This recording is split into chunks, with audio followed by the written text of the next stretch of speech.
आप सबको मेरा सलाम पहुँचे। जम्मू कश्मीर के वज़ीर आला उमर अब्दुल्ला साहब की जो आज प्रेस कॉन्फ्रेंस हुई है, उससे काफ़ी लोगों ने अपनी उम्मीदें वाबस्ता कर रखी थी। वो चाहे आर्टिकल 370 की बहाली का सवाल हो, रिज़र्वेशन का मसला हो, या फिर स्टेटहुड या दूसरी जो उन्होंने मसाइल के हल के लिए मंशूर में बातें बताई हैं,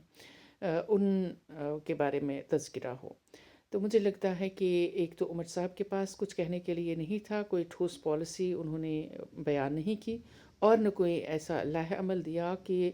ये सारे जो पॉइंट्स उनके मंशूर में शामिल हैं, इनको कैसे हासिल किया जाए और इनकी बहाली के लिए कैसे काम किया जाए। बज़ाहिर ये लग रहा था कि उमर साहब अपनी बेबसी का इजहार कर रहे हैं, क्योंकि वो और उनकी हुकूमत जो है एक हाइब्रिड निज़ाम में फंस चुकी है, और पता नहीं है कि वो कुछ कर पाएंगे या नहीं कर पाएंगे। उनकी बातों से बेबसी ज़ाहिर हो रही थी।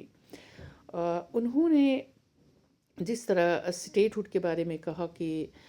हमें यकीन था कि स्टेटहुड मिल जाएगा, और 1 साल हो गया है तो अभी तक नहीं मिला और उसको मिलना चाहिए। तो उससे भी लग रहा है कि जैसे वो स्टेटहुड पे ज़्यादा ज़ोर दे रहे हैं, बजाय आर्टिकल 370 की बहाली पे, जो कि उनके मंशूर का हिस्सा था। और शायद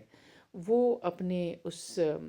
मौक़िफ़ से हट गए हैं, या फ़िलहाल वो इस पे बात नहीं करना चाह रहे हैं, जो उनके वोटर्स को अच्छा नहीं लग रहा है, और वो इससे बड़ी अपने अंदर बेचैनी महसूस कर रहे हैं। दूसरा, जो उन्होंने आखिर रूहुल्लाह साहब के बारे में बात की कि उन्होंने रिज़र्वेशन के मसले के बारे में जब स्टूडेंट्स के साथ उनके घर के बाहर मुज़ाहरे में शिरकत की, तो उन्हें चाहिए कि स्टेटहुड के लिए भी वो इसी तरह से मुज़ाहरा करें या एहतजाज करें या पार्लियामान के बाहर धरना दें। तो फिर रूहुल्लाह साहब का जवाब जो आया, और वो अपने मौक़िफ़ पे बज़ाहिर कायम हैं, और वो कह रहे हैं कि अगर उन्हें कहा जाए कि वो आर्टिकल 370 की बहाली के लिए भी वो इसी तरह से मुज़ाहरा करें और पार्लियामान के बाहर, वो चाह रहे हैं कि उनके साथ पार्लियामान और लेजिस्लेटर्स जितने भी हैं वो शामिल हों, और इसके लिए वो हमेशा कोशां हैं कि वो अपने सियासी हुकूक की बहाली के लिए लड़ेंगे। बात तो साफ ज़ाहिर है कि अगर रूहुल्लाह के लिए आर्टिकल 370 की बहाली बहुत इम्पोर्टेंट लग रहा है, लेकिन उमर अब्दुल्ला साहब के लिए इस वक्त सिर्फ स्टेटहुड जो है वो तरजीह है। मगर एक चीज़ यहाँ पे साफ ज़ाहिर हुआ कि दोनों के बीच में जैसे लग रहा है कि लीडरशिप कॉन्टेस्ट चल रहा है नेशनल कॉन्फ्रेंस के अंदर, और दोनों ये कोशिश कर रहे हैं कि वो अपने अवाम की तर्जमानी के लिए कोशां हैं। हालांकि उमर साहब जो हैं वो बहुत ही गार्डेड तरह के स्टेटमेंट्स दे रहे हैं, लेकिन अगर रूहुल्लाह साहब का जो स्टांस है वो ओपन है, और वो हिम्मत और हौसले के साथ जो उनका स्टैंड होता है वो कहते हैं, और अपनी बात डंके की चोट पे कहते हैं। तो यहाँ जो साफ ज़ाहिर हुआ कि पार्टी के अंदर एक तरफ से रस्साकशी चल रही है, और